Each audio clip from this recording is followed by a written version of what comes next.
Hey, hey, hey! Welcome back to another RSG stream. Our lunch stream is backing up, and here we are again after a small little break.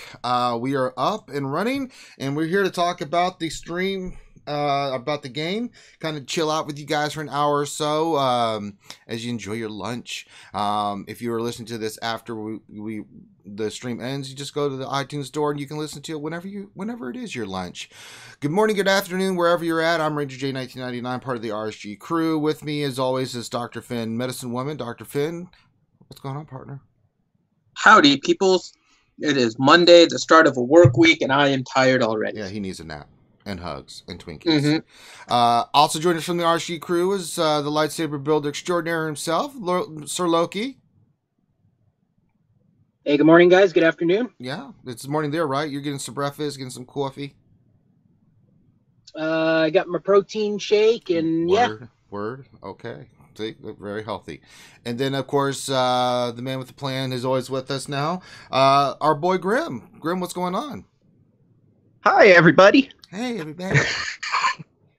What them rebels do anyway? And then Saline, who's been joining us, he is busy this week at work, so he may not be on. But he will always, if he can be on, he can be on. But so he'll be a little bit out of action this week. Of course, any of you VIPs, anybody that would love to be on the shows, all you need to do is just reach out to me or Finn, preferably Finn, or any of us, but and just say you'd like to be on the stream, and as long as you're VIP, you can hang out with us anytime you like. We love having people on and just kind of getting different perspectives and everything. So, yeah. Okay, let's get into this. Finn, Loki, Grim. Yesterday I woke up. We have been streaming, Finn. I don't know how many hours we've been streaming for the last 4 days prior to that. Just an ungodly amount of hours about the new raid and content. And I even did a video with, on top of that, I did a video with Cubs fan Han, which you guys can check out, about Phase 3. Really, because we really like the changes that they've made, the quality of life changes in regards to GW. We think the new raid looks great. The look of it, the playability, the difficulty of it, everything. I mean, I think we're all on the same page on that, right? Oh, yeah. Right? Been pushing this product like it's going out of style, right? Having an astronomical ton of streams, doing for long periods of time, mega streams, 5 hours at a time, giving props to CG and their wonderful work that they've been doing. And let's just be honest, they've knocked it out of the park with that stuff. So Sunday we always take a day off, and we sleep in a little bit and we get our days going. And I really, I logged in early when I woke up, and I woke up late in the morning, and I just logged in, did some things. I hadn't really looked at territory wars or anything like that, right? And I did some schoolwork. I came back, loaded back into the game, and then I'm looking at Finn, and he made a comment at admins, and I put a question mark, like, what are you talking about? It's like, you don't know? I'm like, I don't know what? and then he tells me what is happening. I'm like, what? No. Log into the game. Lo and behold, Territory Wars has 35 each zone, just for my guild, in each zone, from 25 to 35. And I thought at first I'd lost my mind. And then I looked, and then I go check with my guild, and they're scrambling like mad people. And on top of that, everybody's scrambling like mad people. And I'm sitting there going, what in the hell's going on? So I'm looking in the forums, I'm trying to see if there's anything. Nothing. Other than that they said they'll look at it and respond today. Now, correct me if I'm wrong, Finn, before I start going off and chewing some ass on CG. When we got the quality of life updates, did we even get a hint that this was coming down in this kind of way? Grim, Loki, correct me if I'm wrong. Did any of this seem like this was what was going to happen based off the communication we got from CG about this? Anybody? Yeah. I mean, we knew that they were going to do some extra defensive, battles. Like instead of 4 teams, you'd have to put 6, right? For upper end guilds, correct? We kind of knew that. Well, they said top guilds. Let me get the exact wording because they did kind of We got say something, that. some idea, right? But let's just be clear So it says about as top guilds have so many squads, the right. average of 4 defensive squads per player isn't allowing them to fully demonstrate the strength of their rosters. To remedy, the average defensive squads will scale up to approximately 6 per player if both participants are in the highest active tier. So if you increase to 6, and that's 4 defensive squads of characters. Right now with the 25, the way that it worked out. So just looking at characters, if you go up to 6 per, let me bring out my calculator because I looked at it yesterday. So if you increase to 6 per player over 8 territories, you're looking at about somewhere between 37 to 38 would be what you would expect, kind of at the level of TI. Right. You would expect 37 to 36 if they were facing, and I think the top 2 guilds are a TI guild and an Alliance Alpha. So if they faced each other, you would probably expect somewhere around 37 per territory, and then some scaling method, which they didn't really explain, but there's probably going to be some scaling method all the way mentioned. down. I just want to be clear that there was no scalability mentioned anywhere in that damn post. Period. They didn't explain what the tiering would be for the scaling, but it says it will scale up to approximately 6. So they said it was going to scale, but they didn't say like when the scale. They didn't break it down at all. That is no, they didn't break down any of this. That was the problem I had from the beginning. But yes, so they didn't break down any of this. The other issue is what in the hell is going on with the matchmaking system? Because I've seen all kinds of crazy matchups. 30, 40 million GP difference? Really? You don't think that that's off at all? A little bit, CG? I mean, I had to see it to believe it. I mean, some are matched, the guild we're matched up against is right around where we need to be. I'm cool with it. I don't even mind a 5 million difference. But when you get 10 million plus between guilds, that is, I mean, what in the hell is going on, CG? I mean, I made this analogy yesterday after I looked and we broke it down. Me and Finn and Grande got on a call and we're trying to figure this out. And I'm just like, we just spent the last 2 weeks really praising you about your everything, the raid, the look of it, the new characters, all the stuff you've been doing, right? Props, A+, A+, A+, A+. We could not be more happier with you than what you've been doing with everything you did in the raid. This has nothing to do with it. The fine people, whoever did the raid, and the people that did all this other stuff, fantastic. You guys get high marks in my book. And then we look at the territory wars, and then I'm like, what in the hell are you doing, CG? This is retarded. Now, I'm not going to cuss here, but I think y'all need to get your ass chewed out, and that's about time I did it. Because this is ridiculous. If this was what you were going to do, your first mistake was you did not break it down to the players in a way that they could understand and really get into your mind about what was happening. Because nobody expected this. You basically hosed about every officer and guild leader in this damn game. Because to jump from 25 teams per zone to 35, and you don't That's a huge jump. That's a ginormous jump. And even on smaller end guilds going from 25 to 30. Because it's supposed to be scaling, but it's scaling in a way it's like, who thought that this was a good idea? You wanted to break the ties, and I was with you about the flags. I thought that's all you needed.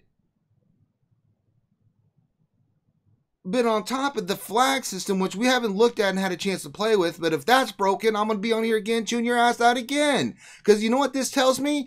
Someone didn't test this out. It sounds like a good deal on paper, but you're not working out the details and not thinking about how this will affect players. You certainly are not doing it with the damn matchmaking.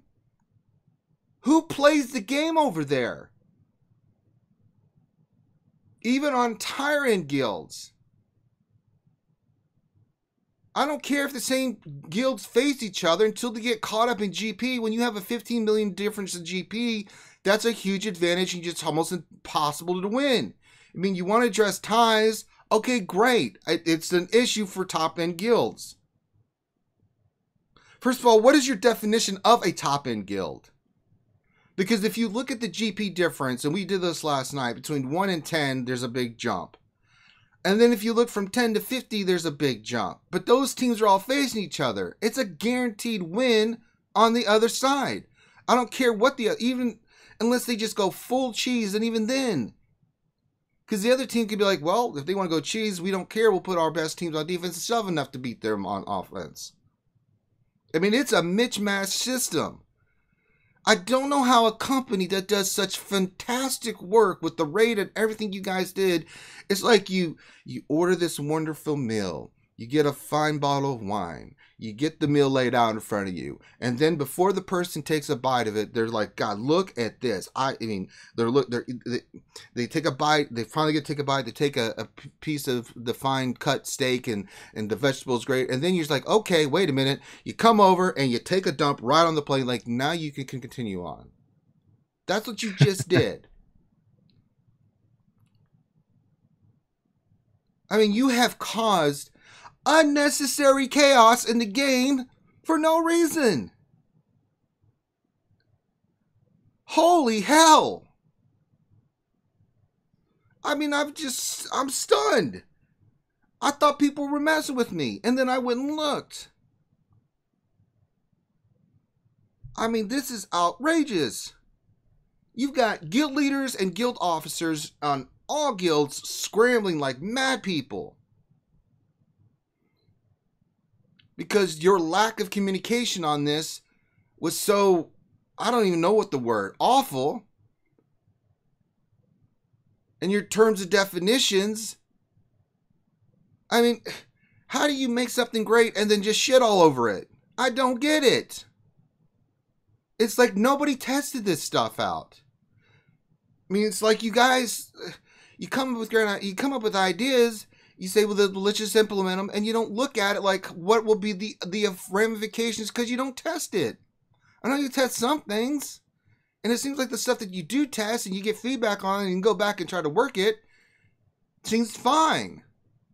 Like the raid.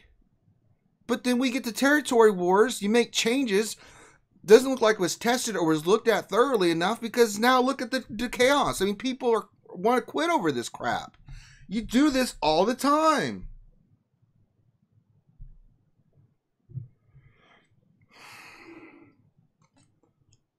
It's a damn cluster F. Yeah, I had to double check and look, and for like the lower end guilds, like the guild I'm in, the defensive teams haven't changed at all. So it pretty much CG just screwed over all the top tier guilds. It's not that, it's down the pipe, Grim. They didn't just screw over the top guilds. They've screwed over all the guilds. All the way down. I'll say this, they probably screwed the middle class more than the upper class because our matchup's terrible, man, and we got paired up with a guild with 40 mil less GP than us. 40 mil GP less. Yeah, it's not fun, man. I mean, and the problem is whoever gets matched up with a top end guild, no matter what your GP is, you are going to put 35 teams in every single area is the way it looks like right now. And that's just what it is. You mentioned Ranger, you got paired up with, what's your GP difference? It's like 2 million. 20 mil or something like that? Yeah, 20 million GP, or 2 million GP, Yeah, so I'm assuming that guild that you got paired up with is considered a top end guild. So we are considered a top end guild, and we're not the top guild in our guild.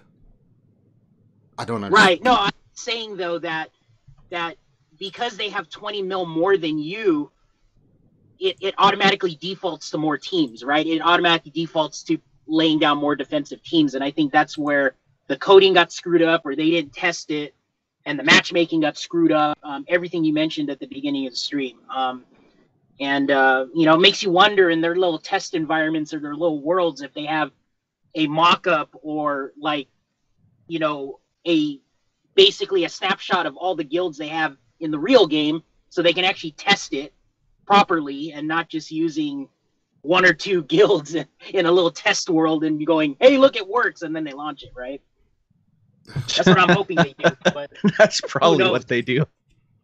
Yeah, it's silly, right? I'm sure they can take the little slider button they have there and say, okay, let's make a fake guild with 170 mil GP and test it, right, against a 100 mil GP guild and see if it matches up every single time, right? But yeah, I totally agree with you, Ranger. It's even frustrating for me, man. I mean, we had some new plans, we wanted to try it, and it's like, it's not fair for the other guilds. It's not fair matchmaking. The matchmaking is off. The poor communication is off. I mean, I get what you're trying to do, but this is not the way to do it. I mean, they've demonstrated in the past that if they really wanted to fix something, they'll fix it right away, even on the weekends. They've done it with the heroic AAT. I don't know how many times. Right. Oh crap! There's an exploit. Let's push it out in an hour. Right. Right. But they let this one go. It's been crickets over there. Well, but this one's harder. The only response was we'll look at it today. Well, to be fair, this is going to be a harder one to change because you already have your matchup. So a change would essentially mean that you have to either rerun the matchmaking, which would delay all of the territory wars by 1, or you would have to basically restart it. And then if you restart it, now you have another day that you need for the preview phase in order for people to sign up. I can see the difficulty in getting a change out to the matchmaking process. I think the defensive part is working as intended, just to throw that out there. I don't think that thing is bugged at all. I think the problem is the matchmaking. The problem is the matchmaking, yeah. Yeah, exactly. And I don't think there's a way for them to push out a fix. Probably what will happen is that they'll send out, because it is so rampant. I think we've had complaints before about 10 to 15 million differences, but they were, I would say, minimal. There was maybe like 2 or 3 that people would report on like the forums or something, and usually it's like multiple people from the same guilds, but there weren't a huge number. But I think everyone kind of faced at least one at this point. This week is obviously something wrong overall. There were way too many, and I figured they're just going to send out a care package of some kind. I don't want a care package. I want fixes, and I want a response, and I want this broken down. Well, so here's the thing, take their right? care package and shove it up their ass. One of the things that we complained about, which is actually working in their benefit. Send it to me. I don't mind. Yeah, well, that's the thing, right? No, Loki, you're used to the 20,000 crystals every month. I mean, whatever Loki gets, he shall receive. That is, you must keep him happy. Yeah, and the care package for Ranger will be 3 Clone Wars Chewie shards. Right. But remember, there's one thing that we've complained about that actually works in their favor, and that's the fact that territory war rewards are really kind of lame. Like, they do not compare to territory battles. An individual territory war between losing and winning is very minimal. What you've done is eliminate part of the fun of the game. And in all honesty, this is what I was saying before. They've eliminated it with this new system altogether. But putting that aside, if you're looking at just the difference between a winning and a losing, the effects are very minimal. So a care package makes up for any issues that you may have had. So I don't see anything wrong, at least in this particular instance. And I feel like I'm defending them with a particular reason here. You know what? I'm about to mute you. You're making me more angry. You know it's true, though. That's not true, Finn. How is it not true? The reward difference between CG losing and winning. Right now? Honestly, Finn, you were the one who was most outspoken. I'm going to kill you, Finn. Well, no. There's 2 different things you're asking about. One is how they handled the fact that there was an issue. I think the way that they're handling it is fine after the fact, right? So if they didn't, and even though we mentioned, this was what I was ranting about like a couple of weeks ago, that the whole territory war system is going to be ridiculous, and actually come later today once offense starts, and tomorrow when there's guilds that lose because they've actually killed more teams than another team, and it's going to blow up tomorrow. But what I'm looking at is now we know that there is an error with the matchmaking process. forgetting everything that came before it, error in the matchmaking process, what can CG do in order to fix it? There doesn't seem to be any reasonable thing they could do at this point except for pulling the entire territory war and giving everybody a winning reward, assuming with whatever their registered GP was, right? That would be one solution. They just pull the entire territory war and then give everybody winning reward GP or winning reward territory battle rewards. The other thing they could do is what they said, which is we will wait until Monday in order to make sure that anything is fixed, because they can't really change the matchmaking process. Logistically, it's not going to work out. But they could let you still go through the process, still let you figure out how to play with the defensive side. It's going to suck for middle tier teams, like what Loki was saying. Like, we got lucky. We're 117 million and we got 28 on defense, which I think is about right. If you were a 120 that faced a 160, you ended up pulling the number of defensive teams to the same thing as the higher end, so they get kind of screwed, right? So they may not get the best benefit. But for everybody else, you can use this opportunity to figure out how you would set up your defense, figure out the new attacking strategy. They could still come out and give you the winning territory war rewards at the end as a sorry package and accomplish the same result and let this territory war go. There's really nothing else for them to do at this point. That's a load of horseshit. What else would you have them do? Get your ass in on Sunday because we pay your bills and start working on it. Don't give me this excuse. We'll look at it on Monday. Which is fine. Let's suppose they fix it for the next territory war. I don't want them to fix it for the next territory war. But that then what do you want them to do for this one? That response was not just what ridiculous. Do you want them to do for this territory war? What can they do? That's what I want to know. I don't know what they're capable of. You assume that they can't do something. I don't buy it. Loki made a great argument. Whenever there's been issues in the past on major stuff, they fixed it. It's a matter of choice. No, they've been really slow on fixing everything. Certain things, yes. I mean, like certain things, like changing the whole thing of the game. Like you know, we talk about doing the mod thing. That's an epic change, and I understand that it takes time to code and write that stuff. But when you have this come out that you've already been working on, and say, we can't do anything. Well, no, you don't have any contingency plans, and I mean, what is going on? What kind of contingency plan? You would have to remake the entire matchmaking system. Right? But implementing that during a territory war that's already going on. That bothers me tremendously. What? Let's put something out. Let's just throw it out there. But what if something goes wrong? Well, nothing will go wrong. Well, should we plan for it? No, we shouldn't do that. So that's a different thing. So now you're going to the other point, which is I was saying, assuming the matchmaking was wrong, how does CG handle it after that point?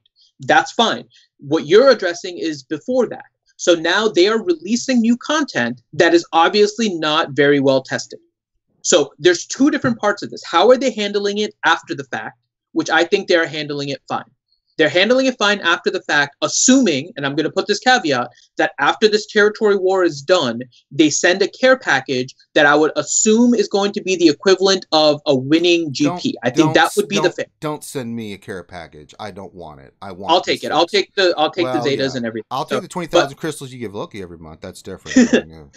But if you're looking at how they handle it after they figured out that matchmaking was a problem, in that situation alone, looking at it just after the point, I don't see anything wrong with what they're doing.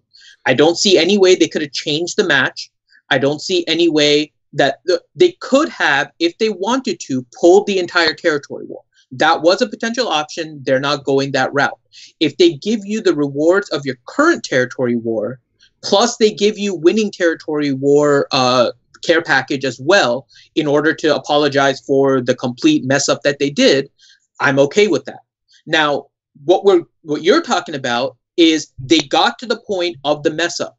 Why did they get the matchmaking mess up? And that goes back to something we've talked about for a while, that they don't always test all the content before they release it. And so that's a bigger issue. If your issue is with that, I have no problem. I don't think the response afterwards was inappropriate, given the fact that we know they are very bad at testing. Like, they'll beta test some stuff. We know because we're in the beta program. I right? know. It's but beautiful. They don't test everything. We also know they don't test everything. That. They throw things out there.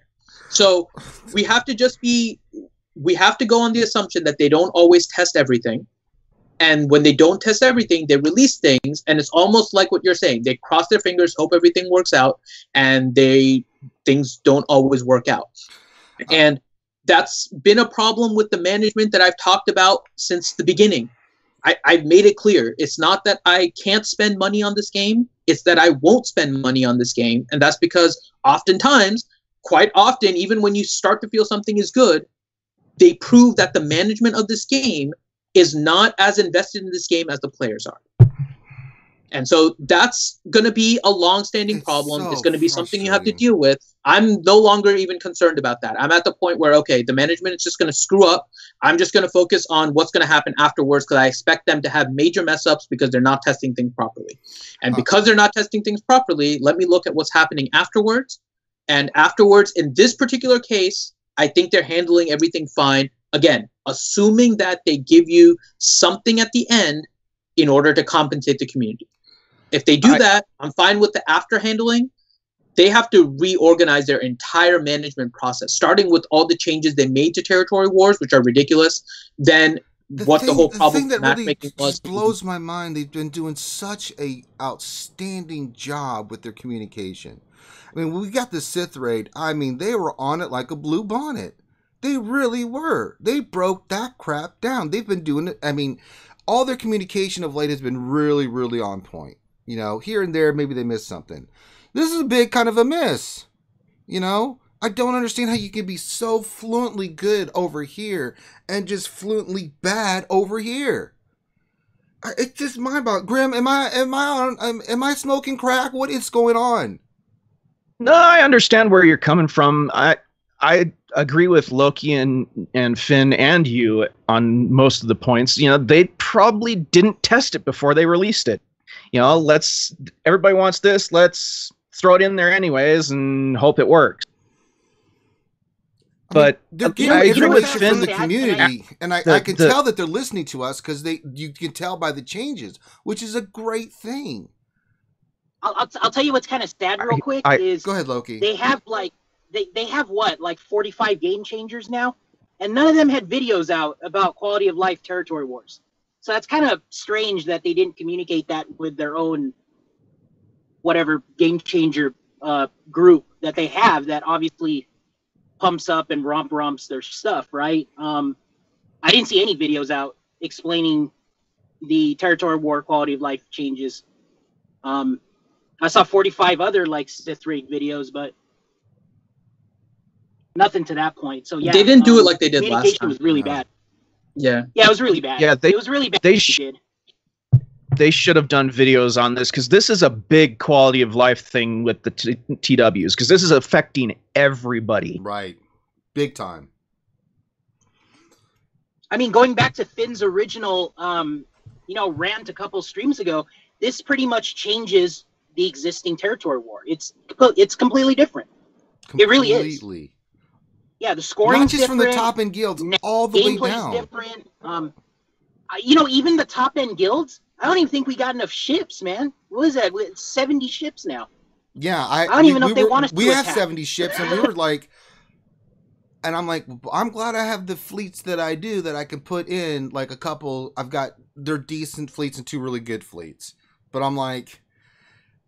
Can you imagine someone that doesn't have those fleets? I mean, you're struggling with it as a top end, guild. Imagine what people that just saw this are trying to do now. I mean, they're going cuckoo for Cocoa Puffs. And it's funny that the defense banners on ships, but they cost a little bit more, right? You get a little more bonus. Mm-hmm. I think it's like 34 banners as opposed to 30. That was kind of funky. But 70 ships is that's like stupid. Like, why don't they might as well just give us 60 tunes per section. We got more tunes than ships is my point. Right. Why increase ships the way it is? I mean, holy crap. Yeah, the funny thing is here we're gonna put all of our 70 freaking fleets in, and now what are we gonna use for offense? What's left for offense? Right, because you can look at a guild GP, but some people will have way more characters than ships. A lot of people, they do ships, but they're nowhere near they've got their arena ship fleet. Maybe they got some other ships they've been working on, but maybe they've been working more on tunes. A person's GP doesn't reflect that, right? I've got all the ships unlocked now. I've only got 5 left to get to 7 stars. I'm in a position that I can put on defense 2 fleets and still have 2 really good offensive fleets that I can take on. I put my Mace fleet on defense, and then I put my Akbar fleet with, the rebels on there except Biggs. Solid teams, will they win? Probably not the Akbar team, but the Mace team. Good luck with that. It's all Republic. That team's a pain in the ass to fight. Whoa! Ewokin is saying that they reduced the rewards for territory wars. I gotta look at this. Say what? Well, because the matchups are off. No, he said they didn't. He said he didn't see that they were reduced. I don't think the rewards were reduced. At least the Zeta components weren't. Well, no, I think because if you have 2 high-end guilds, so meaning like 160 mil GP apiece, you can get 3 Zetas, right? If you win. But if you get matched up with a lower GP guild, they might have dropped it to like. You were still supposed to get a payout based on your guild's GP, though. It wasn't supposed to be for. Yeah, it wasn't supposed to be based on the other. I don't think they reduced the rewards. Oh, okay. I must have read it wrong then. I'm sorry. Oh no, not going for territory wars. Okay. Ships real quick too. I like the way that they did the whole now for a limited time in the mod shipment thing, you can buy it for the shipbuilding materials. And they did a good job doing this to time it so we waste all of our extra building materials and then they drop a bunch of ships on us, right? Yep, that's about to happen. Yeah, I'm done buying. I think so too. I'm saving up all my, I'm working on my ships, but I'm just going to be saving all my. I'm not working on any characters. I think Holdo's coming. I think Hux is coming. They're probably going to release like 6 more regular ships. They'll probably drop hardware, which is going to cost building material currency, and that's what I think's coming, man. So Holdo's gonna get the the Radagast or something like that. When it reaches 5 turns, when it reaches the 5th turn, it runs out of fuel and explodes. Mm. No, it turns one of the other ships into Annihilate, and then you can just annihilate the other ships. But that's Leia's ship. That's Leia's capital ship, not Holdo's. Yeah. Good Lord. I wanted to come on here, do some raiding, talk about the raid, which I probably will still do. We're doing another tier 6 raid. We're already in phase 3. I'm going to do that here once we get done with this. But come on, CG, Jesus Christ! Holy balls! Just epic fail. Epic fail. You're not just sitting back and enjoying it like I am? No, Finn, I know you're sitting there just eating popcorn, just looking at the chaos and going, nom, nom, nom, nom, nom.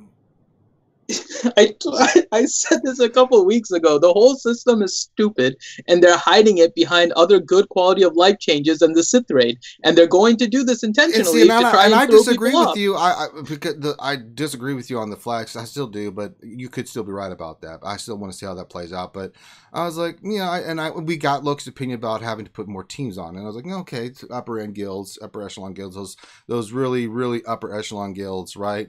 I'm thinking like top 10. Top 20 guilds total. I guess you realize an attack can have anywhere now from 5 or 6, it would be 6 to 20 banners, right? And I'm not getting in with this again, Finn. We'll see how it plays out. This is for another day. Okay, just making sure that you can. I understand, Finn. I like it, but get we'll between 6 and 20 banners for a victory. So right, I don't have a problem with that. This other crap I have a major problem with. Just, God in heaven. So we'll wait to see what CG says. Is there anything we want to add on this other than I'm just pissed off? Oh, in the end, actions speak louder than words. The way they handle this after the fact will dictate what's going to be the community uproar. Nah, kinda. If they don't do shit and leave it the way it is, they won't do that. So here's the thing. They've been pretty good about fessing up to major issues and trying to correct it. Okay? So I will give them credit. They will usually try and resolve these things relatively well. And like that's why I was putting the caveat, and I'm fairly certain that because of the way the matchups and stuff are going, the way that there's lower end guilds that are putting way too many things on banners, way too many teams on defense because of the GP and stuff, they'll probably do something to correct it. I'd be surprised actually if they didn't, because they've been good at it. The problem is this isn't an isolated incident. No, this is not the first time that something like this has happened. Mm-hmm. So normally I would agree with you. How they handle it is important. I thought we were so past this crap. I really did. That's your own fault. I know, because they've been doing so well, CG. My God, I've been singing your prayer. I can't even remember last time I ran it like this. I can't. Just I was so happy. Sith Raid, and I didn't even get Lord Revan, our Lord and Savior, and I was still very happy. And I know some people out there do not care about territory wars and like, well, why is Ranger raided? Blah blah blah. Because it matters to people. Damn. I like territory wars. I just don't like the rewards because they suck. Well, but the it's rewards a are one good thing, mode. It's it really fun, is. It's a fun little, you know. It was. You know, well, it was, yeah. Now we got 35 teams and trying to figure out who's going on first and what's on second, and holy. And have fun organizing offense in order to get the 20 banners instead of the 6. Oh, I'll get it, Finn. Don't you worry. I'm gonna take screenshots and everything and send to you. Like, nom nom nom. Your tears are delicious. I mean, but it's. God. Okay. Oh my God. It's unbelievable. Just really just mind blowing. Oh, someone said I'm taking crazy pills. I'm not taking crazy pills, man. I just you look at this stuff. He's naturally that crazy. Yeah, I mean, just no pills needed. I mean, just this kind of stuff pisses me off. It really does, and I don't want to be pissed off. I love the game. The community is amazing. I love all the people in the community. We have a fun time. I mean, Grim, we've been having a blast just theory crafting. Oh, yeah. This raid, it's been phenomenally, I mean, God, it's been so awesome. I want to focus on this kind of stuff. This is not why I play the game. Damn. So let's talk about the game other than Territory Wars, because... Well, before we go off the subject, I think they shouldn't have changed anything. Because it was fine the way it was before. Yeah, there weren't... I wasn't seeing them... I mean, they're just upper end ties. I mean, what was a small little change.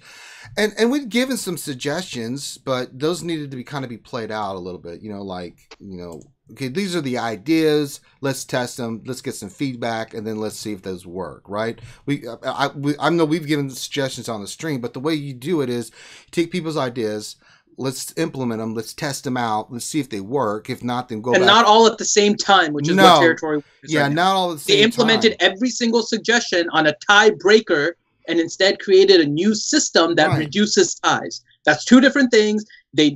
Again, their management is awful. Yeah. So anyways, that's a great point, Finn.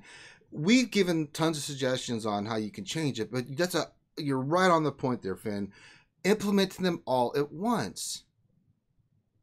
No. I don't think the defensive squad thing. So matchmaking is one thing. The matchmaking is completely that's a separate issue. Fix that crap. So that's one thing you got to get fixed. The number of squads on defense. Even so, like we're at, like I said, 117 for this territory war, and we're placing 28. It's different. I don't have any issue with that necessarily. If I'm with Grim, I don't think anything really needed to be changed, and they could have come up with a much better tiebreaker system. Especially when I'm pretty sure that the whole tie of the 2%, the majority of them are cheesing. So all you need to do is add a tiebreak based on number of defensive wins. Right. If you could just count number of attacks taken. Number of attacks taken, the team with the fewer number of attacks taken would win. Right. That would be a simple counter just to count the number of attacks, because it's adding it to the register pretty much all the time and you're calculating all that. That would have been fairly easy tiebreaker. Instead of just looking at the number of looking at how many ties there were, where they're occurring, are they incidental ties with less than max, or are they majority ties at the max? Right. Of those at the max, Are they primarily people that place a large percentage of their guild GP on defense, or were they placing a very little amount, so they were cheesing, and that's what's causing the ties? Like, they didn't. I don't feel like they looked at the number. There's a lot of the suggestions, to be fair, came in the first couple weeks of territory wars, Right. where people were trying to save more for offense, so they were putting weaker defenses. As time went along, people were putting more into defense, and then that was breaking the ties. And a lot of teams, especially as you got a little bit lower beyond the super top, weren't even clearing. And I think even at the top, there was a lot of teams that weren't full clearing in their territory war. So as time went along, the whole system kind of managed to work itself out. If they were working on a tiebreaker rather than a new system to reduce ties, none of this would have been a problem. Because everything they would have worked on would still be eligible to be working without needing to change the system. So it fundamentally goes to the fact that for whatever reason, and I'm going to guess here a little bit, and I think they were a little butthurt at the fact that nobody wanted their platoon solution for territory wars, that they were like, okay, screw it. You guys have solutions. We'll just throw it all in there and let's just make a new territory war. Because I think they had some glorious plan for platoons, and everybody hates platoons in territory battles. So, we're going to hate it in territory wars. And now they were trying to implement that. They got butthurt and they put in the solution, which is just awful, and it just destroyed the entire territory war. Right. It's everything at once. That's not how you do things. Well, what they did is they could, like Finn said, they could have done something simple to fix it, but instead they overcomplicated it. I mean, you're a project manager, Finn. I've been a manager. Look, you're a manager. I mean, Grim, I don't know what you do, Grim, but I'm sure you had some managerial experience. Yeah, a little. But I mean, you're fired. All right, Donald Trump, that's wrong. You have something you're trying to, you get an idea, you go in and you get suggestions, right? And then you look at it, okay, which are the ones we want to test? What are the ideas that we think can fix this? Then you go and you start working on it. Then you look at it, and then you come back and then you say, okay, this is a possibility. Let's get rid of this. Let's keep going with this. Then you test it and then say, okay, it didn't work. Well, okay, let's go back to the drawing board and see if we can come up with, maybe let's try this other solution, right? And you don't throw it all in at once. I've never, ever done that in any kind of managerial position, account manager, anything like that. It's like you look at the data and you try to come up with solutions, and then you try to implement something, and if it doesn't work, go back to the drawing board. You test it out before you launch it. And even if you launch something, it's just going to be bugs. I've never had a problem with anything having bugs when you launch it. You can test, even with the raid being tested, there were some bugs, but that's understandable. You can't account for everything, right? So you just have your team in place ready to rock and roll. But God, so much stuff at once. And I mean, just the fact that they didn't communicate well enough, the fact that there was going to be this kind of change all the way down the line with what defensive teams you're going to need, because people are thrown off by that. I mean, that's why I'm lenient on the matchmaking part of this. It's even if you had these changes, right? So first, again, I always go back to the management part of this, that the way that these were implemented all at once, it didn't look like any thought was being put into it. It was just grabbing all suggestions from the player base, trying to appease all of them, and they threw it all in. That's what I said when it came out like 2 weeks ago. Like, they didn't use any common sense or any thinking in order to make the decision. That aside, the matchmaking part is one that I'm not as angry about, as long as they fix it, primarily because it is really hard, even if they beta tested it, to replicate the number of guilds and the variation in guild GP to fully test out a matchmaking system like this. So I was okay. I mean, it wasn't good. Obviously, it's not ideal. You wish it was working the first time. How they resolved this issue with the matchmaking, I think, is going to be critical. I didn't have a problem with the fact that there was actually a matchmaking issue. Now they have to fix it. They have to make it better in some way or other. But the matchmaking thing is a very hard thing to beta test, simply due to the volume of players, the variation in the number of guilds. The solution to the territory war, however, is a completely different thing. If I was, and I have to do this right now with a couple of my projects, like, you start a new project, you are given a task. The task should be very simple. and then you work in order to try and figure out the best solution for it. You don't implement every single solution.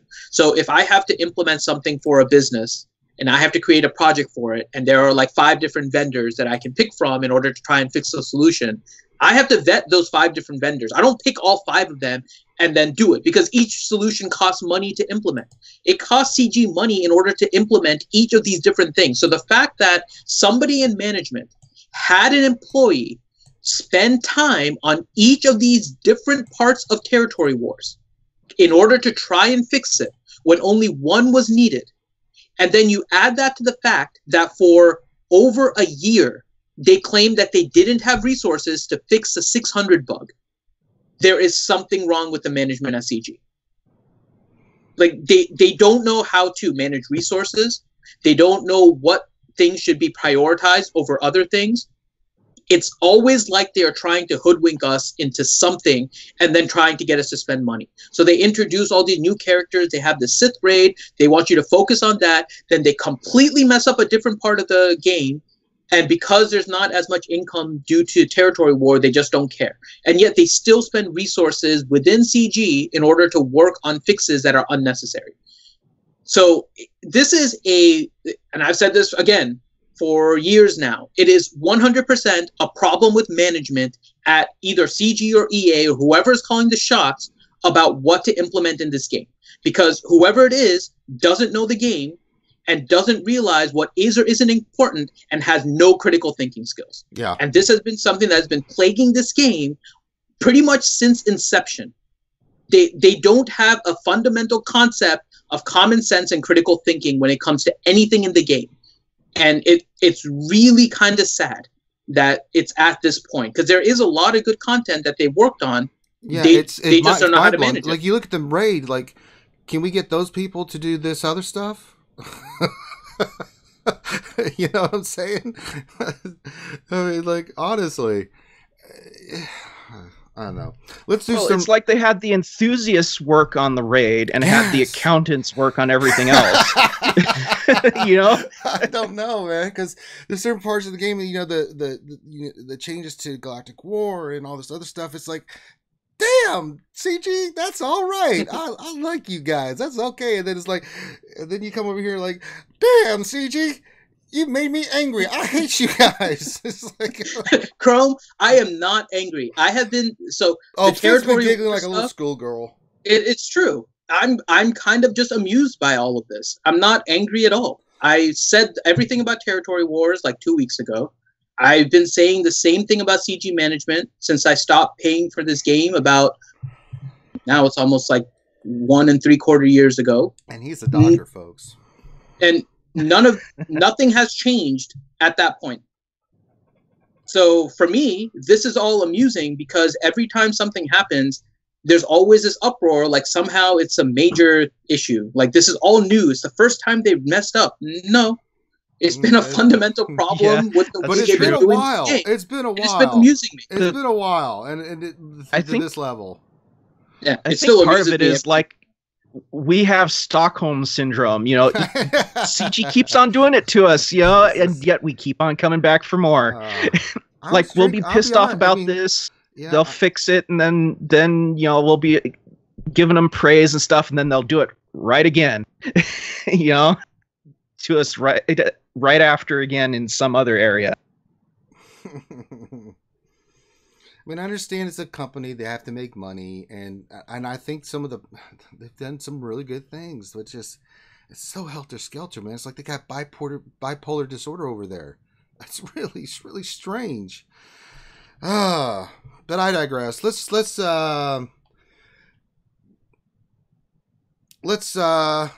been a lot of questions. Yeah, let's get to questions. I'm going to go into phase 3 with my Kylo Ren and one thing just to add really quick, Keyboard is correct. The only way that they would care about our response, right, to all of this stuff, besides just public outcry, is that you stop spending money or you quit. That's happened before. Yeah, they don't last. That's Ranger, the problem. before you go into phase 3. There's people that have tried the boycotts and stuff before. people will cave because they will throw out new content and somebody will want a new character and then they'll get the one character and it's like, oh, that character is good, and then they'll get it and then the next person gets it. Not to mention at the high-end guilds, and I don't want to pick on them, but and I know Addicts is in there, so you can kind of tell me if this is true, because it's I'm thinking kind of at the TI level, the Alliance Alpha, like the people that spend money and keep their roster pretty much on the top end. Especially now with territory battles and the fact that newer characters are being thrown into the platoons, and people in those guilds want to make sure that their rosters are on top, and they don't want to disappoint the people in their guild by not being able to participate in the platoons. I think they've made it so they are going to be in a cycle where they're always going to get paid. It almost becomes impossible for them, especially with the platoons and territory battles and trying to get that content, to not have people pay for those new characters and then participate in the platoons. So I find it very hard at this point it's easy for me to say. I didn't spend a lot in this game to begin with. I think in total, within the first couple months, I spent like 100 and haven't spent anything since. And most of that wasn't even my money. It was iTunes gift cards that were given to me as presents during Christmas. You're welcome, Finn. So wait, are you telling me you don't have any on your Amazon wish list? Well, look who it is, Grand. No, it's Grande. I do not.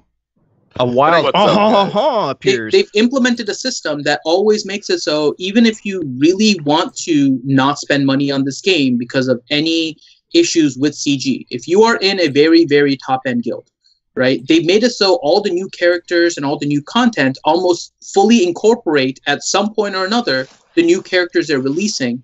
And our loyalty as a community is pretty much to each other. Let's be honest. People are here largely for the community, whether it's RSG, the Game Changers on their Discord, on just a general Discord, whatever it is, the community has kept people together in this game. And one part of that community is your guild.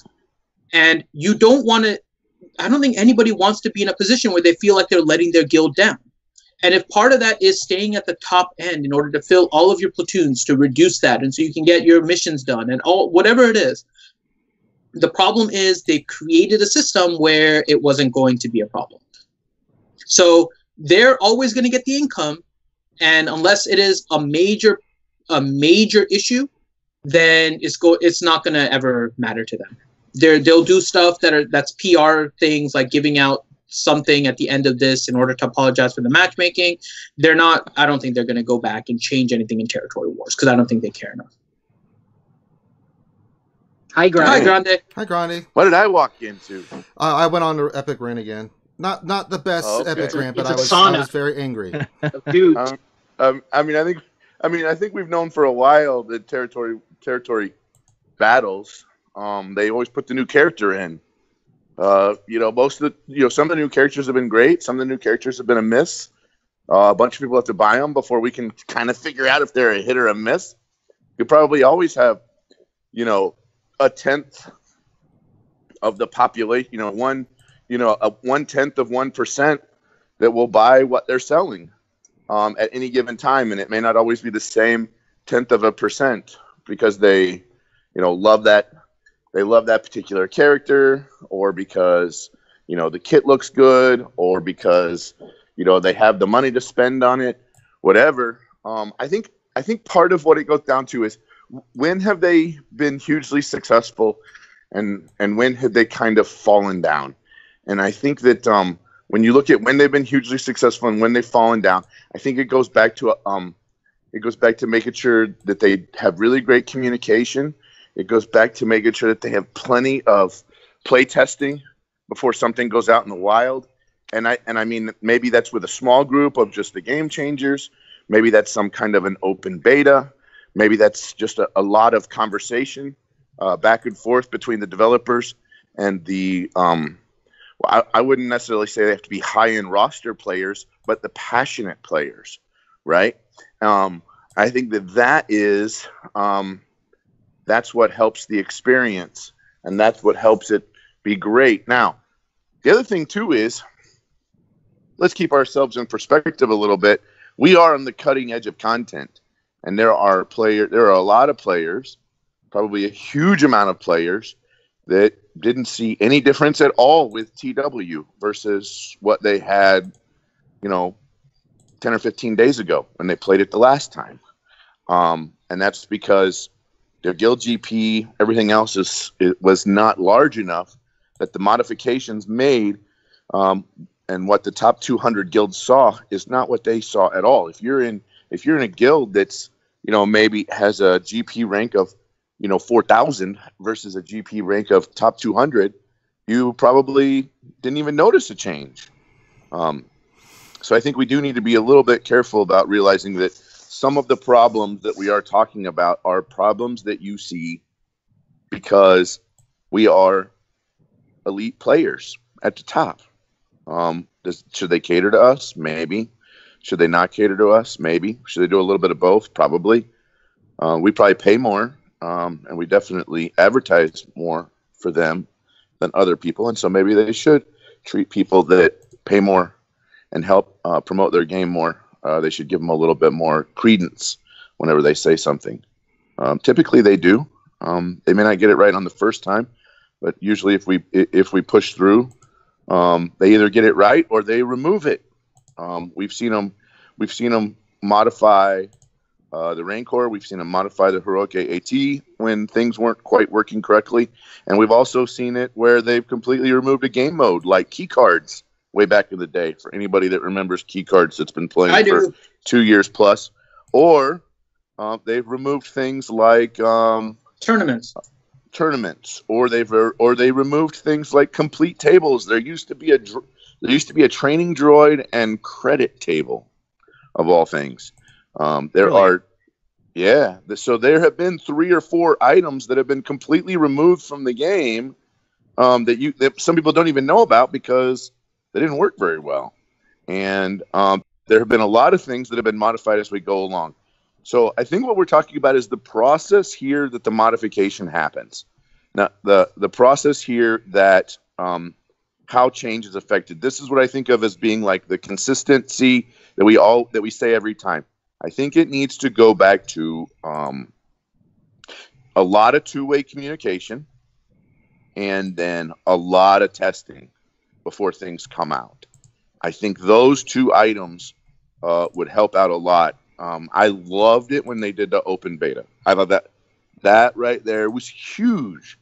I mean, if they did a 10,000 person open beta every time they wanted to make a change, every time they wanted to put in a new character, every time they wanted to do something, and they just were like, all right, new thing coming. I mean, first 10,000 people that see this and get in, you're in. We need your help. I know that's kind of like, the crowd thinking or crowdsourcing your ideas, but 10,000 people can, proofreading a manuscript or 10,000 people seeing something will probably find huge amounts of errors, or if nothing else, you can't replace 10,000 people's, brain energy for 5 minutes to figure out what to figure out and make a product better. And so I think that there just needs to be a standardized way in which items come out, and let's use the ways that have been successful in the past for the future. That's it. Bimasu, I knew it. Grande works for EACG. Totally convinced now. Look, I mean, for any of us who thought that the reason why new characters were in platoons was for any other reason than to sell new characters to people, I think we're fooling ourselves. Of course, that's why they're there. I mean, they've been very consistent. A new character comes out, and it will be in the next territory wars in platoons for combat missions 5, 6, and 7. I mean, 4, 5, and 6 every time. Yeah, a couple of guys in chat were saying, I'm surprised Vissus wasn't in the territory battle platoons this time. Oh, just wait for the dark side one. She'll be there. Yeah, she came out in the middle of the other dark side territory war, so all the platoons were pretty much set at that point. She'll be in the next one. Yeah, no, but she's a light side character, though. Yeah. She came out in the middle of this light side territory battle. Sorry, what's up, Loki? What's up, man? How you doing? I'm good. Yeah, she'll be in the next one. Yeah, she'll be in the next light side. I mean, we've seen the same pattern so many times. Why get surprised about the pattern at this point? Well, my big thing was territory wars. Sorry, it's a cluster bomb, Grande. The matchmaking was kind of surprising. Kind of surprising, my got- ass, Grande. now- It's a disaster. Now that we matchmaking- got a Steve well, rep I mean, in let's- here, we can tell him what we want fixed, and then he might take it and run with it. You know. I mean, but here's the thing, and I've said this before, for guilds in the top 20, which, Ranger, you've been there, Loki's been there, I've been there. We've seen 20, 30 mil gaps before in GP. Well, The difference is now is that instead of it just being the top 20 guilds that are seeing it, it's the top 200 guilds. right. Well, It's going beyond that now. I mean, there's guilds that are like, yeah, I know. The biggest gap I've seen is a 45 mil GP difference. right. Is 45 a little steep? Yeah, I'd Yeah, a probably little say steep, 40. Grande. That's ridiculous. Yeah, but we've seen 35 and not batted an eye before. But that No, was- I don't want to say we didn't No, bat an eye. hold on, but They just weren't there's a in as difference much between volume as this TI Bravo, which just has the highest GP ever, facing like the number 10 team and have a 30 million difference. There's just Not nothing. the number 10, the number 15, or the number 20. Right. I mean, we've seen it before. Right, But that's we a- said it. But when you get down to those like beyond 200, and you got a guild that's got 110, they're facing someone that has 90 or 85. That's a whole different ball of wax with characters, and I mean that's a whole different thing. And for the majority of the community to face something like that, I mean, if you're in the top 20 in the guild, you kind of expect you're going to face some guilds that are going to have higher GP. But We did bat I mean, an eye, 20. though, I mean, Grande. 20 mil is 20, 30 mil is 20 or 30 mil. Yeah, No matter how you we did slice say it, right? something about it, though. It's not like we didn't. I'm not going to speak for everyone, but we have said it on the stream. Remember, we also speculated that it's probably because they have some counter. Maybe it's 10 guilds that they don't want to repeat. And we were saying that they probably just need to ditch that because there was issues with the matchmaking and too much of a discrepancy, but there's not as many at the top end. So at least I can speak for us on Reality Skewed Gamers and what we've said on the stream. We did bat an eye because we saw that even at the top end, just because it's like 1 against 5 and there's a discrepancy, that shouldn't be a reason for a major GP difference. And we speculated as to why. We didn't know exactly, but we figured it's because To be honest, I'm fine with. I'd rather have repeat matchups exactly. right. than have huge spreads in GP. Yep. Yeah, I think that was our I- solution at the time. Just forget it. Just let us repeat I within mean- small range.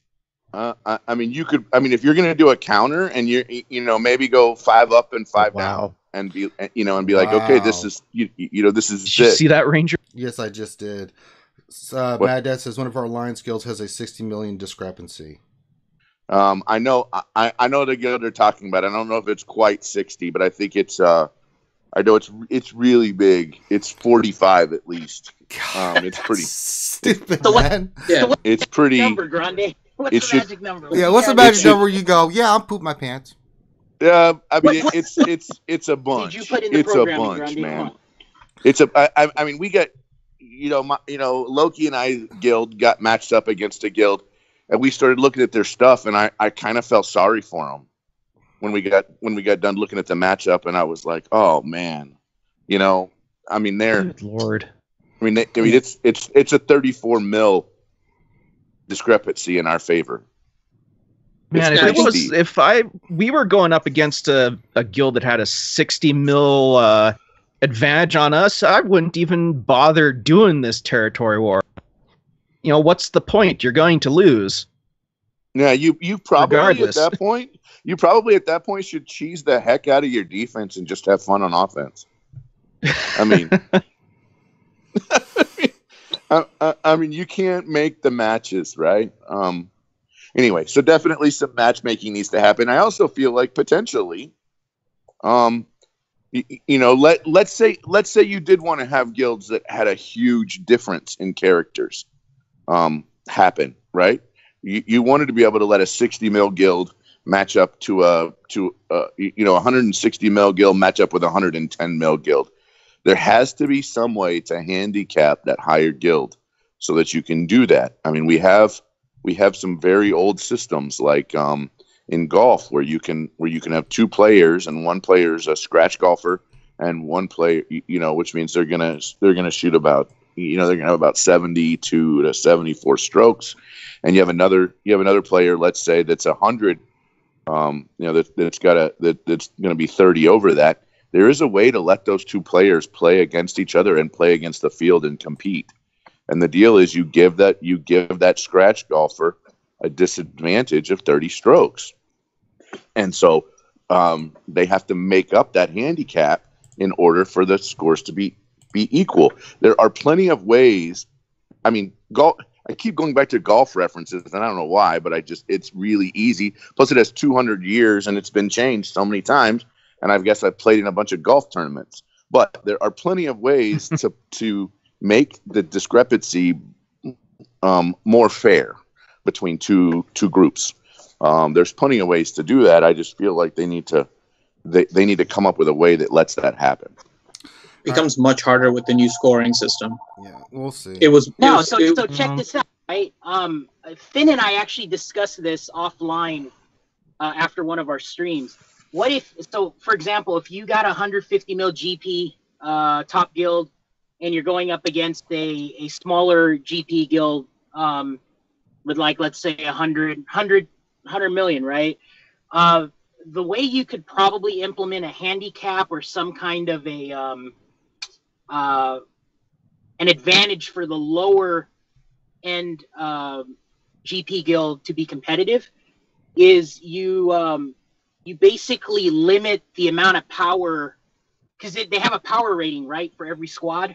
When you lay defense down, there's power rating, and then there's number of defenses held, right? That's on the right side of the screen for each team. So it would basically, you would limit the higher GP guild to only lay down so much power on defense. And what I mean by this is it takes the average of the lower GP guild. So, they got averages going on in the game, right? They have average roster GP that they show on Swuggo. Finn and I were discussing this. So there could be a matchup where, let's say, like, TI Bravo matches up against the number 200, right? And TI Bravo then is now handicapped to maybe 70,000 total power on a defense squad, okay? Now, could that mean that they can only lay down maybe 3 tunes on defense per team? So it gives the other team a fighting chance. A fighting chance to take down, 5v3 or something like that, right? And they can do the same thing on offense. Maybe they limit the higher end guilds like TI Bravo.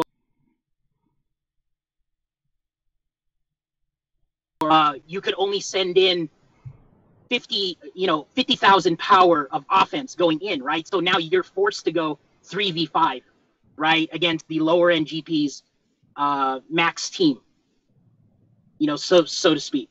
That would be one way I think they could implement it, and it would probably be pretty fun, because you can see if you have a 2-man team, if they're sending in squads of 5 tunes, and you're holding defense, I mean, that's something fun to watch, right? I mean, even for both sides, man. I mean, even on the higher end side, how many times have we gone up against a single CLS team and we still lose, right? It's hilarious, right? But it would make it fun again if they implemented that kind of a handicap, kind of what Grande said, but limited the power of the squads. Because why even show the power of the squads if you're not going to utilize that component?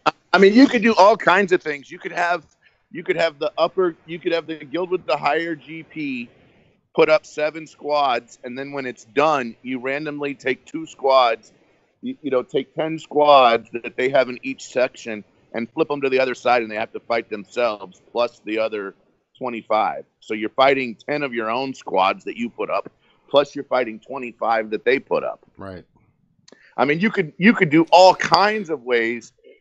See, these are really good ideas, CG. Just don't implement them all at once and communicate it better. God in heaven, man. I mean, this tier war defensive squad thing is just ridiculous. And let's have a conversation and let's test it. Let's test it out, and we'll RSG crew volunteers their services for this task. Please, jeez, just get us. Yeah, and probably so do 10,000 other people at the same time. Sure, I don't care, but if you only want a small group, we'll do it. Damn. All right, we've beat this horse to death. Let's get to some questions. Finn, Graham, Yeah. whoever wants to. I have 5 questions queued up, and then we're already past 1 o'clock. So. Oh, okay. You can continue if you want. I'm just saying. Yeah, we're past our hour. Well, we can go a little bit. We can go a little bit. Let's get to the people's questions. I mean, we've been. Okay. That's what happens when I ran. I apologize, everybody. When I ran, I go in. You know, I mean. I'll have to watch it in replay. I'm sure it was great. Yeah, it was. I don't know about great. It was just me just doing what I need to do, Grande. You know, it's like when they made you quit. I had to go in on that ass. You know what I'm saying? Wouldn't it be kind of fun if they implemented kind of like a raid mechanic into Territory War? So like if you wanted to fight, Alliance Alpha or something, and you can get like 5 other smaller guilds to go fight that one guild, and then you guys all split the rewards. That'd be kind of fun, right? Just gang up on like TI and Alliance Alpha with smaller ones. Yeah. Well, why not, right? I mean, but then on the flip side, if you're Bravo or Alpha and you're 2v1 guilds, right? That's hilarious, right? Like that would be so fun to see. That would be awesome. All right, let's get to some questions. Okay, take those ideas and go tell CG Grande. That's why we spit them out Right, and tell early me, in the morning. Yeah. They're barely waking up right now. It's 10 a.m. over there, so I think they're on Hawaii time or some shit, But whatever. All right, let's go with the first question from Josue Garcia, and his question is: have y'all seen or heard? And I think Loki, you can answer this. Have y'all seen or heard of the Stormtrooper Han strategy for Phase 4 of the Sith raid? That it can do about 20 million. Go look on Loki's channel. Well, there's 2 different strategies, right? There's an exploit with Unbreakable Will that only works on Treya, right? So it works in Phase 3 and Phase 4. I don't know if anybody's tested it in Heroic. I mean, maybe some of the guilds that cleared Heroic quickly maybe did it, but yeah, the exploit's there. I think it's an exploit. I think it's worse than Maul cheese and Newt cheese and clone cheese. I mean, and you saw how fast they fixed that Heroic AAT, right? But the video I actually put out, I don't think it does the same exploit, but you can take that mechanic and apply it in other phases. So the video I have out is actually against Nihilus in Phase 4. So it's a little bit different. It uses the same Stormtrooper Han mechanic, but it's just another team. But the ones going around right now with the big damage utilize the Unbreakable Will with Stormtrooper Han, which I think is an exploit, and they'll probably fix it if they're smart. If they don't, then everybody take advantage of it because you can get. Don't call it an exploit. Oh, come on, Loki. Call it. Well, yeah, it's already done. It's gonna get fixed. Strategy. And don't post it on the forums. You guys, because you guys did like 5-hour videos, and now it's like there's only one team you need, right? Well, you weren't there, Loki, so we had to kind of go with what we had.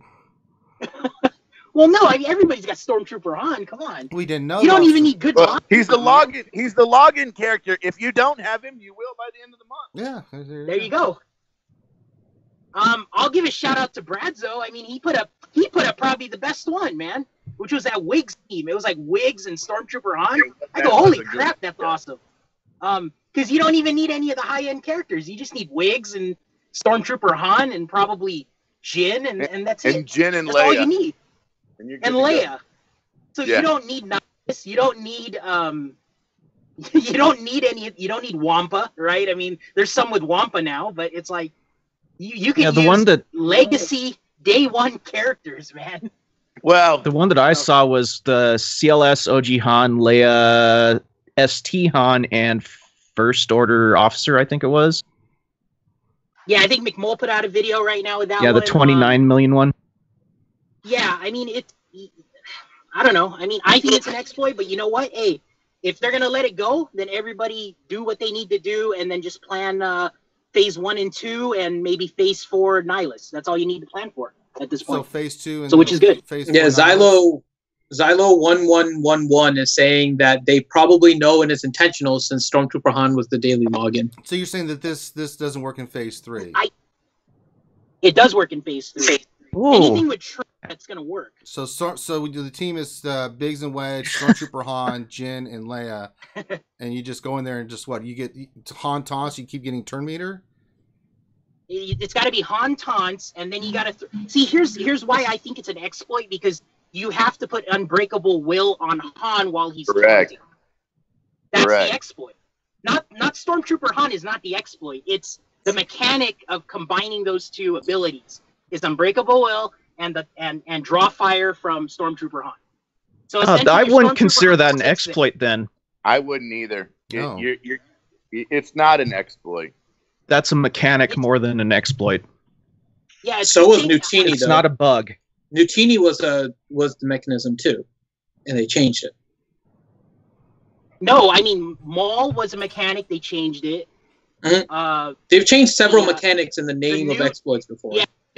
Nutini, I mean, that's not even that bad, because we were 2 years into the tank. I mean, who cares? It's just the tank. But this is this raid has been out for 4 days, and it's already broken. It's more broke than the heroic AAT at this point.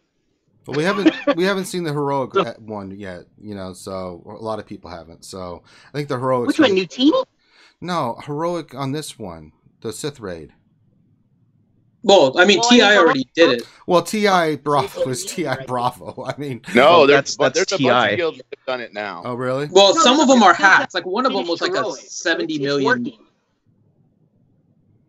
Yeah, it's working. I don't know if it's working as intended. Like I said. Yeah, but we can go in here and see that. But I would go for it. I mean, that's my point is this: go for it and get the shards. They screwed us on territory wars. You might as well take advantage of this while you can. I mean, You have I mean, 9 guilds. 9 guilds have done a heroic. I mean, Xylo wasn't really an exploit, No. but they fixed it. Yeah. All right, next question. I think clones. I mean, they added that whole mechanic in heroic tank to clones, where you have healing immunity after enrage. Imagine they threw manpower at that thing to nerf clones.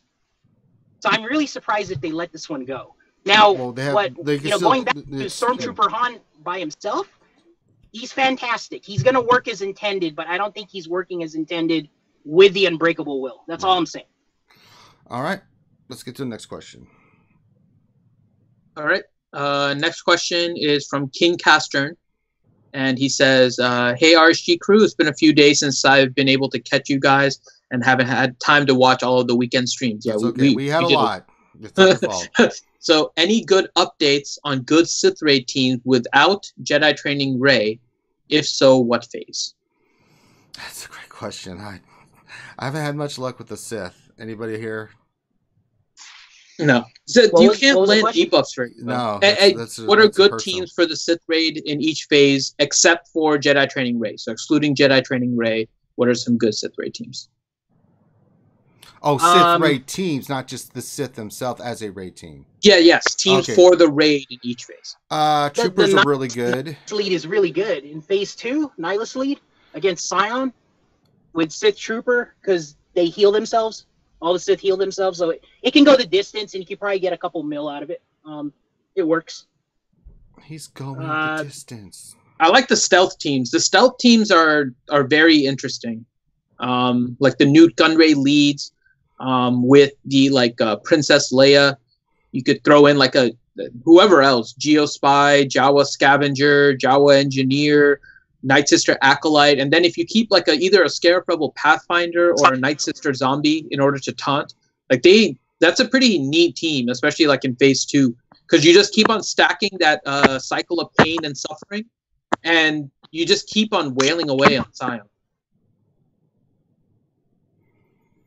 Yeah, I Oh, don't and think Hermit there's a way Yoda. you can really cheese Scion. You Yeah, just I'm have focusing to, on Hermit you just Yoda. have to bring everything at them.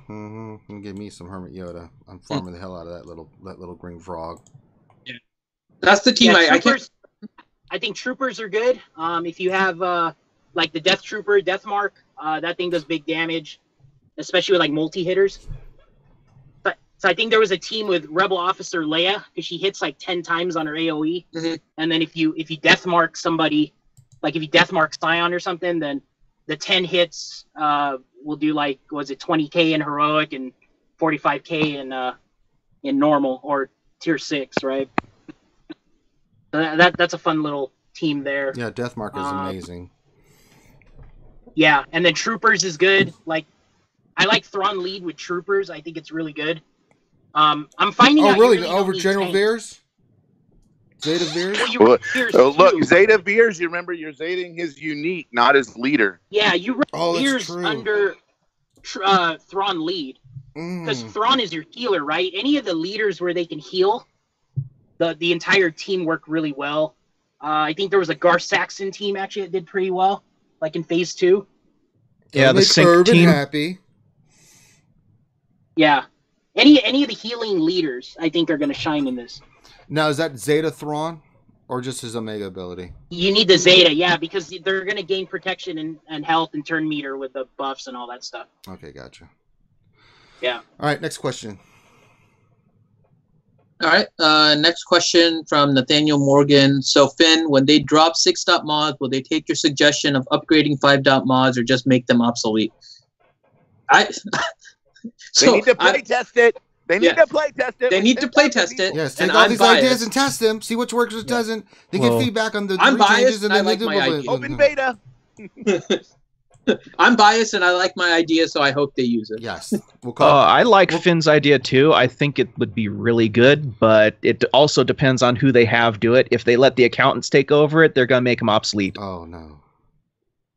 Because having you upgrade 5-dot to 6-dot and so on won't make them as much money.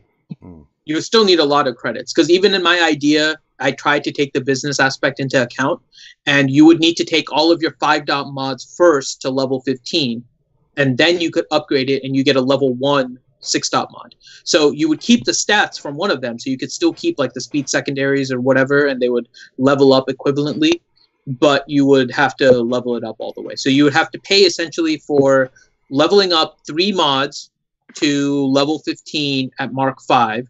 There would be a cost in credits to do the transformation into a Mark 6, and then also a cost that you would transform it directly to a level 15, so you'd have to pay for the level 1 to 15 gap. So, I mean, it could be like 1 million per mod that you're looking at. And I tried to take that into consideration, Grim, when I was putting the system. Like, we don't want mods to become obsolete, but we also know that they have to make money. So high credit cost was what I was using as the restricting factor there to try and compensate for the accountants so they don't fudge this up. Right. I'd really love to see them do what you suggested. It would add a whole new mechanic to the game. And no, Darcidius, I was saying that you don't get any more rolls. So when you copy the stats, right, when you have your 3, so if you guys haven't watched it, I'll try and link it again in like the RSG Discord. But the idea was that you have 3 5-dot mods. Each one of them has a set stats. So when you do it, you would go into some area of the game. You would pick your 3 mods that you want to merge into 1 Mark 6. When our powers combine. You would pick the stats from the mod that you want, and those would be percentagely increased. So if you had a mod with like 15 speed and you didn't want to lose it, you would put a 15 speed mod. You would also make use of the crap mods that you had, but you have to level them up to level 15. So you're already spending, I think it's 400,000, right, to get a mod. 467, 465, something like that. Okay, so let's just say 450. You have 2 of them, so you're looking at 900,000 just to bring them up. Bring up 2 crap mods in order to level up your other 5-dot mod to 6. You would spend, let's say, 100,000 in order to do a merge. So now you're up to 1 million, and then you do it can have a little fusion dance, Nathaniel Morgan. It'll combine the 5s into a 6. 486. It's 486. 486. So we're almost at like 1.1 million. And then it'll combine them. It'll pick the stats from the mod that you want. It'll increase them all by a certain percentage. Let's say 5%, 10% increase on the stats to make a 6-dot mod. And then you would also have to pay an additional, let's say 500,000 in order to get it from level 1 to level 15. So it'll be about 1.6 million, and you would get a level 5 mod that you want, plus 2 wasted mods to Mark 6. Okay. So That was just my And solution, then- looking at it from a business side as And well. we're and cross-eyed. so- All right, next question. And then watch them add a MMO mechanic to it to where you have a chance for failure where you lose everything. I know, you're Yeah. like, Yeah, no. that would be That would horrendous. really suck. All right, next question. Let's make this the last question. So last question. Let's see. Let me pick one here. I'd like to get more questions, but we're going to continue to be streaming and stuff, guys. Trust me. Let me do two. There's two okay, questions. there's two. But let's be Okay. to the point on these.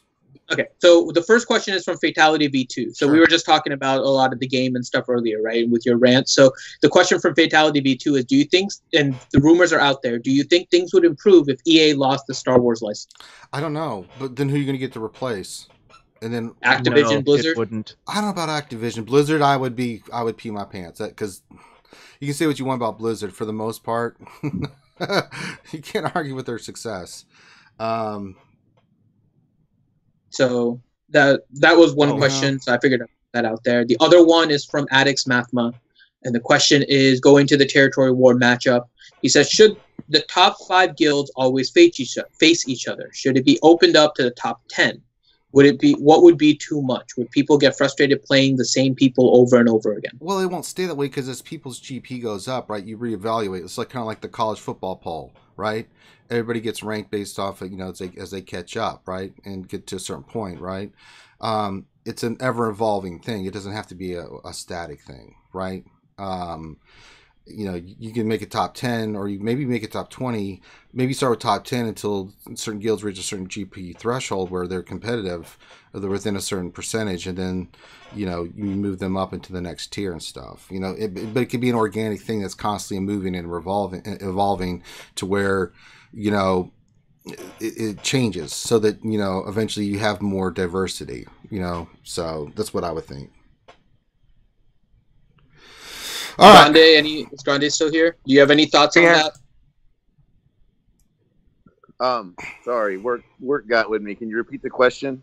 Yes. So if we go to the strategy of just the top being able to face each other again in territory wars, right? At what point is it going to get too repetitive? Are people going to get bored of playing the same people over and over again? Should it be restricted to top 5, top 10? What would be the best way to handle the territory war matchmaking, especially at the top, because of the discrepancies as you go down are larger? I think we have to come up with a handicap system, to be honest.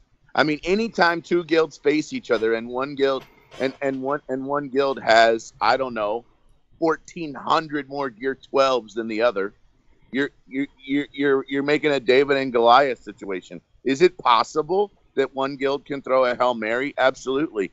I think it's cool to have guilds with a further spread. We just have to fix the handicap system so that we actually do make this a more level playing field. I mean, we do it all the time. We do it in baseball and football does it. They're like, oh, hey, look, you were there's a handicap system now. It's just a different one in baseball and football. If you're the worst team from the last time, you get to get the first pick in the draft picks for the next year, right? I mean, there's tons of systems we can look at, but I think that you have to fix the handicapping system because you can never predict how many guilds will be at a certain GP range, right? I mean, you could potentially end up with one guild that has 200 mil GP and everybody else has 60, right? And you have 20 guilds at 60. That could happen, right? So how do you make a system that both works for today and how the GP is spread between all the guilds, but also work for tomorrow when the dispersion of GP could be completely different. So that's science. So let me ask, maybe this is a potential handicap solution. So it looks like each GP rank, right, of whatever you are, gives you the opportunity to put a certain number on defense. So it looks like 117 is around 28. As you get to 160, it's 35, right? What if the handicap was that if a guild that was placing 28 on defense faces a guild that's higher, right, they still put 28, the opponent puts 35, and the 28 guild only has to be 28 teams in the opposing territory in order to finish it. Right. I mean, You know, would have that to test it, obviously. This is just theory crafting at this point, and I don't know how it would actually work in actuality if we use this, so we would need to test it.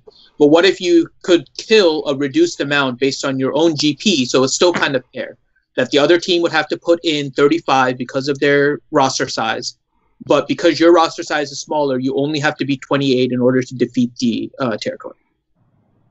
Yeah, I like I said, I don't. It could work. The problem is you have to test it with 10,000 people to figure out if it really works or not, right? I mean, we have to do a dress rehearsal before we all go and actually do Hamlet in front of 6 million people, right? That's what needs to happen. We need to go do a dress rehearsal, and we all go, oh, okay, this works or this doesn't work, or there's problems with this system or there's not. The issue here is that you can't test this with 7 people. You can't test it with 200 people. You have to test it with 10,000 in order to be able to say, oh, okay, look, now we have a large enough sample size to be able to make it work. There could be problems with this system that we don't know about. There could be unforeseen problems with this system. And all of a sudden we're like, oh, I didn't realize it was going to do that, or I didn't realize it was going to do this, or, we did that and it broke something else. Right? I mean, that's the deal is I hate to be the process guy in this whole thing, but we have processes that we've used before that work super friggin' well. And and so we have to get back to becoming, all the ideas are great. We have to come back to, let's work the process that keeps everybody relatively happy and keeps everybody relatively engaged, and make sure that we have a good system when we release it in the wild.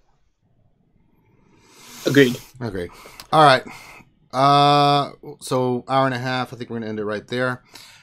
Great discussion, guys. We'll get into continue it on Discord and in the comments below. Sure, absolutely. That's where to do it. But I'd like to like and subscribe. Yeah, like and subscribe. Thanks, Grande, Loki, Grim, Dr. Finn, Medicine Woman, everybody for being on. We'll see how things play out, guys. They're going to be on top of this. Trust me, this is what we do. So everybody enjoy the rest of your day. And we'll be back tomorrow for the lunch stream, 12 to 1 p.m. Eastern, roughly. And just stay tuned. We're going to keep doing more stuff about the raid, more stuff about a lot of things. So we'll rock and roll from there. So from the RSG crew, everyone be safe, and we'll holler at you later.